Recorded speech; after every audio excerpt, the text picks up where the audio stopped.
नमस्कार शेतकरी मित्रांनो. बऱ्याच साऱ्या शेतकऱ्यांनी उन्हाळ कांद्याची लागवड केलेली आहे. मग अशामध्ये शेतकऱ्याची इच्छा असते की कांदा आपला चाळीमध्ये साठवून ठेवावा. कांदा साठवताना बऱ्याच साऱ्या अडचणी शेतकऱ्यांना येतात. आर्द्रता जेव्हा कमी जास्त होत, अतिरिक्त बुरशींची लागण आपल्या कांद्यामध्ये होते, अशा वेळेस कांद्यामध्ये सड मोठ्या प्रमाणात होते.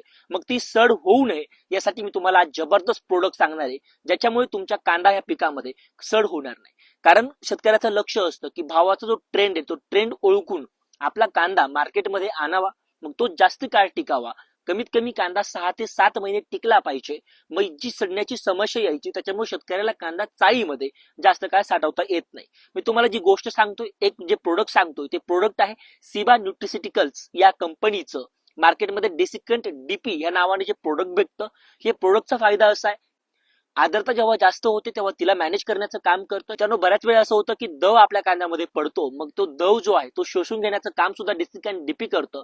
सोबतच आपल्या कांदा पिकाला जे कोंब निघतात ते कोंब सुद्धा निघू देत नाही आणि अतिरिक्त बुरशींची लागण होते. अशा वेळेस जे जीवाणू आहे ते जीवाणू ऍक्टिव्ह होऊन त्या बुरशीला थांबवण्याचं काम करतात.